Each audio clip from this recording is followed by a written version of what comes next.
Good morning. Randy and Sheri Propster here with Backpacker Magazine's Get Out More tour. Had an opportunity to explore another great section of the Great Eastern Trail, the Cumberland Trail, as it rolls through Frozen Head State Park here. Camped out here last night. It's turning out to be a beautiful morning. Did have some rain last night, some temperatures in the low 30s, so definitely a cold and wet night. When it's a beautiful day like this, we're not going to need as many of these insulating layers. Don't need the rain jacket that I had on yesterday. And we are going to think about staying insulated out here. Definitely going to be one of our essential needs. And when it comes to staying insulated during the day, we're certainly going to count upon a layering system when it comes to clothing.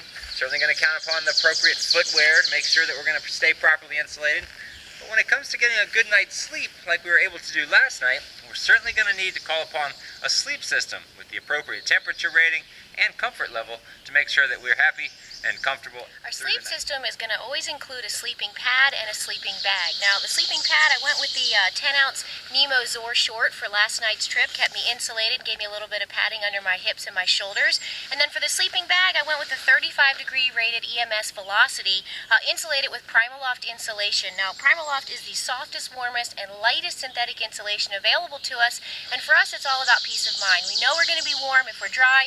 We know we're going to be warm even if this bag gets soaking wet. Now, because I was pushing the limits last night, they were calling for lows in the 30s. I was a little afraid I wasn't going to have enough temperature rating here in just the sleeping bag, so I added another layer of insulation in the form of a sleeping bag liner. Now, Sea to Summit has a series of reactor sleeping bag liners that can add 14, 20, and 25 degrees to the temperature rating of your sleeping bag. I went with the Reactor Extreme that can add 25 degrees, and I tell you, I had a really nice, warm, cozy night's sleep. So it's all about choosing the right insulation system, and you can sleep warm in just about any condition. So your essential system of insulation is definitely going to keep you comfortable out here. So you need to think about putting the right system of layers as far as clothing goes, the right footwear, and the right sleep system together.